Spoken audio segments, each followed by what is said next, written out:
take a ride. The tug girl and time machine, time machine. You'll see, she's a fine machine, fine machine.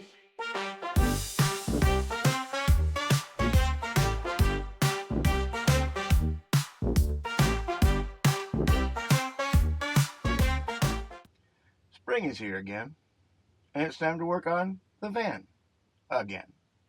So I was out here cleaning it up, and I decided I might as well make another video. So, first of all, who is this old hippie that's talking to you here? Well, let me explain who I am and what I know about Vanagons.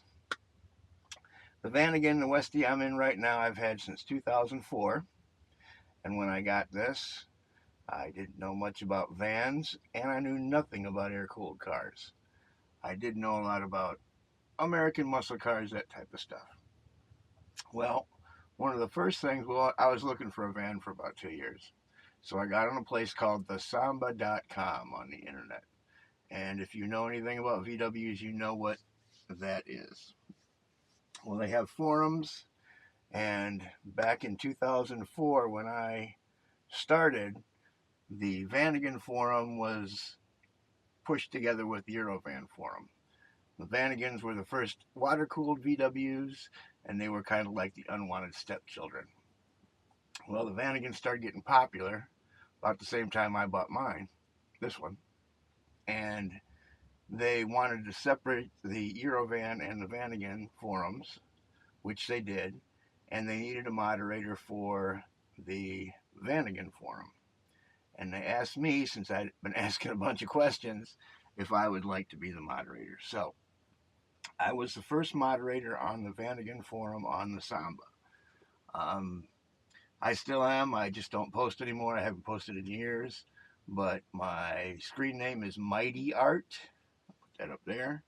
And you can find, I got about probably 6,000 posts on there. You can look back at some of the stuff I've done. But that's who I am, and that's what I know, or where I got all my knowledge about Vanagons and such. This one I rebuilt in 2004 as a camper and used it as a daily driver for several years until finally getting a divorce. So that's who I am, and that's what one reason you should listen to me, or not. I'm just, take my advice for whatever it's worth. Maybe with a grain of salt, I don't know, but that's who I am. What I wanted to talk about today was van life, the new craze sweeping the nation. Well, I guess it isn't too new. When I bought this van back in 2004, van life was living in a van down by the river. There wasn't no such thing. People lived in their cars and stuff. They've been doing it ever since I was a kid. But as far as van life, that's a new thing that's come up since housing's got so expensive. First thing I'll say is, if you're buying this, or you have one, or inherit one, or planning on getting something to camp in, you can't beat this little van as a camper. We used to call it our escape pod because we lived in the city. I lived in Dallas when I bought this, and every weekend we'd take off to some state park or someplace and camp for the weekend. And as far as a weekend camper, like I said, you can't beat this little camper for a small family or one or two people. Was great. I mean, it's basically, it depends how you like to camp, but we like to consider it like a hard tent. We mostly stayed outside, and at night we came in here, watched a movie, go to bed. Weekend, 3-day weekend was fantastic. Now, living in it, that's kind of a different ball game altogether. And it depends what kind of living you're doing. I've seen videos I've been going through on YouTube to see what else is out there. And I see people doing van life. And some of them seem like they're actually living in the thing. And other ones seem kind of like they're pretending. Just because I know how this thing works and, anyways. So I don't know, but if you're going to buy this thing for van life, and it depends what kind of van life you're talking about. if you're going to make YouTube videos and have a pretty big bank account, this would be fine for that, because it does draw a lot of attention. It's a cute little bus. But as far as being homeless living in this thing, like you got a chunk of money to buy something, this is not the vehicle to be living in. Now, instead of uh, telling you what to do, because people are going to do what they're going to do anyways, let me give you when I had to live in this thing. That was one of the reasons. Like I said, I bought this in 2004. I think I got divorced about 2009, 2010. And this is a vehicle I've kept. I've been through several cars since then, but I've always kept this little van, and it was in case I might have to live in it, because, you never know what comes up. But anyways, I did twice. Once I got divorced, I moved back to Ohio, where I'm from, and my aunt lives out in the country, and I was going from place to place, and she said, hey, come and stay with me.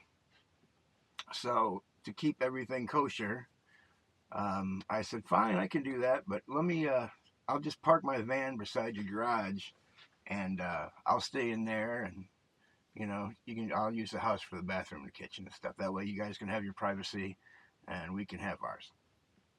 So that's what I did. Now, like I said, she lived out in the country, close to Lake Erie, really close. It was just down the street in Ohio. So that meant, for one thing, the summers were kind of cool because you got the good old lake breeze, which is good when you got to sleep in this thing, because it's one thing. Just like sleeping in a car. If it's hot outside, it's hot in here.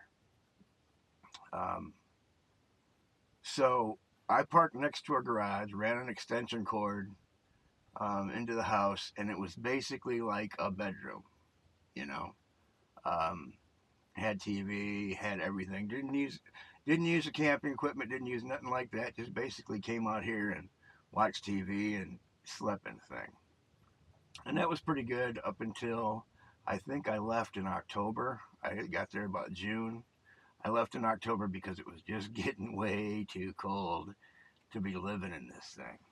In Ohio, on Lake Erie, it gets really cold. So anyways, that was the first time I had to live in it. The second time was during the pandemic. And that was more of a homeless type situation, but it wasn't that bad. Let me explain. So during the pandemic, I lost my source of income and couldn't pay rent for a couple months. But as we know, they had a moratorium. You couldn't kick anybody out. But I was just renting a room in a house, and I was like, to save face and so nobody hates anybody and to keep the tensions low, I'll just leave. So I got my little bus and moved down to the park down the street from where I was living. And for some reason, I must have picked a good spot, because they won't tow you there. And one reason I picked that place is because there was a bathroom there. A public bathroom. It was kind of gross, but a bathroom nonetheless. I also had a car that I parked behind the VW, behind the bus. I could have stayed, well, I couldn't have stayed with my girlfriend. My girlfriend was moving out of her place in about 2 or 3 months when her lease was up. So instead of me going to get another place and doing all that, I just lived in here for a couple months until she got it. We both went out and got a new place. And that's where I live now. But anyways, that was more of a homeless situation. But again, I kind of got lucky. And there's lots of homeless around here, and they make big messes and stuff, and I didn't like to do that. I made sure this thing looked like it was running, and somebody just parked it, and I basically slept in it. And it was fine for that. I think it got a little too hot twice. This was in January, August, I think, of 2020. But anyways, for that, it was fine. But again, it wasn't like a homeless situation where I didn't have any money. I had money to eat, I had money for gas. I just didn't have a big chunk of money to go out and, first and last months and put deposit and all that stuff, when I had a chance to do that with my girlfriend in a couple months. So anyways, but it was kind of homeless.